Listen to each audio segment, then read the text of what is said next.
Hello, I'm Parneet Jaggi, and this is going to be the first lecture in the series of lectures on T.S. Eliot's The Wasteland. We'll have an overview in this series of lectures in which this phenomenal work, The Wasteland, shall be analyzed in brief. Now, to begin with, who is T.S. Eliot? We need to know a little about him. Thomas Stearns Eliot, born in 1888 in United States, he studied in Paris at the Sorbonne, married the British ballet dancer Vivian, and by 1917 he had established himself as an important popular poet of the century. In 1922 he edited the important journal magazine, The Criterion,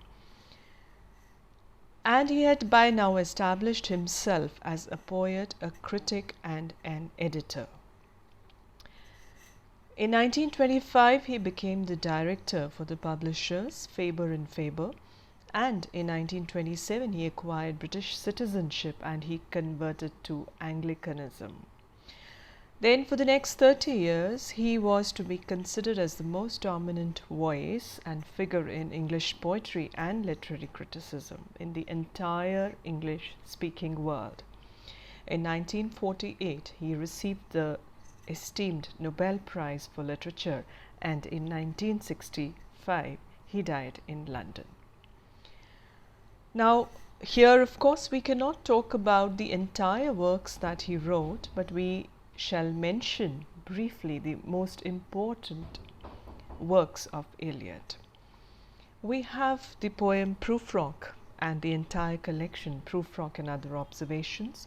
In 1922, the phenomenal work The Wasteland, which is said to be the single most influential poetic work of the 20th century. Then we have aerial poems, Ash Wednesday, Four Quartets, the plays Murder in the Cathedral, The Family Reunion, etc., etc. Now, why is Eliot important and what is so special and different about T.S. Eliot's world?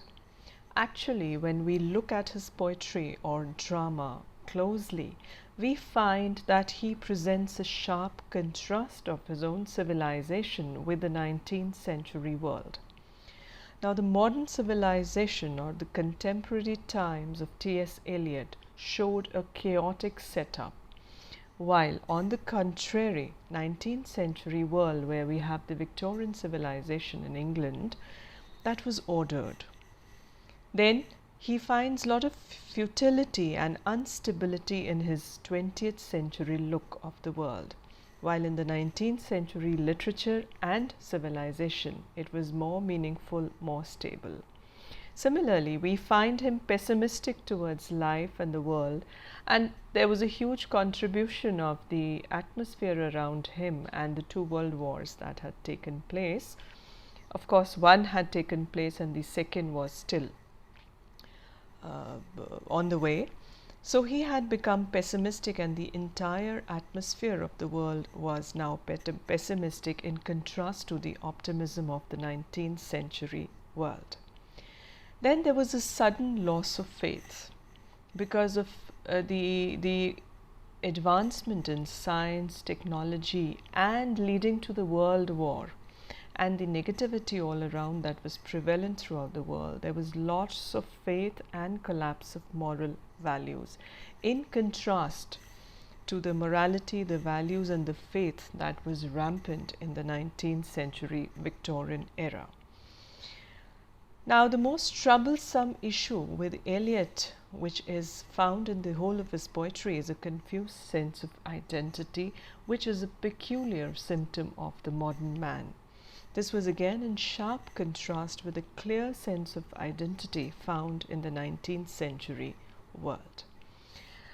So when we talk of his work, The Wasteland, which we are going to be studying in detail in the coming lectures, it becomes imperative to discuss the biographical and historical contexts which led to the composition of this work, which is all about modern aimlessness and talks most of the times at most of the places about post-war society. When we look at the biographical context, we find that a major influence at that stage of his life was his meeting Ezra Pound, who had introduced him to several modernist poets. Then his marriage with Vivian Wood was an important factor in his life. His work at Lloyd's Bank, where he felt the pressure and the commercialization of all work which was earlier embedded in faith, morality, ethics, but now was completely material and commercial. So he had a nervous breakdown for which he had to go to Switzerland for recuperating himself. Coming to the historical context, World War I is the major influence and the cause of the writing of this work, and the kind of impact that is shown in all his poetic works as well. This world war on a massive scale had laid the battlefields to waste. It had undoubtedly spiritually scarred the soldiers, the teams, the participants of the war, and the general population at large. It had physically weakened the populations, enabling the Spanish flu to kill over 50 million people. So these were the factors, the context under which he was impelled to write this work, in which we find so much pessimism and negativity. Now, what were the major influences on his work, The Wasteland? We find the two important books. He had read these two important books that threw light on ancient and primitive myths, and we find the mythical background as a very massive and substantial part of this work. Now, these two books are Jessie Weston's From Ritual to Romance and James Fraser's famous book, The Golden Bough. Now, the essence of the mythical method that he picked from these books lies in establishing the parallel between the past that was glorious, full of faith, and the present, which is so negative, degenerating mankind. So, in using the myths from these books, he manipulated a continuous parallel between the contemporarity and antiquity. So, besides this, we also find a very clear indication of the influence of the tarot cards technique, that therapy that he has taken in detail in the first section of the poem. Then we cannot undermine the influence of Carl Jung and also Ezra Pound in philosophizing whatever he is writing in his work.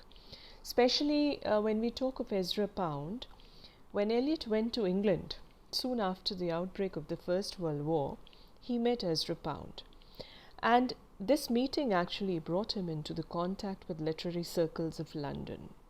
And from Pound, he adopted the use of concrete images for recording the fleeting emotional experiences and the use of colloquial language also. Now, besides these, there were also influences of the metaphysical poets like Donne. We see the influence of even Dante in his poetry, Divine Comedy. We have the influence of the French symbolists, Baudelaire's. We have a number of quotations from foreign languages used in The Wasteland. Now, this was a brief introduction to what kind of work Wasteland is and on what factors and what influences it is basically based upon. So in the next lectures, we're going to be taking up the section-wise analysis of the poem The Wasteland. Thank you for now.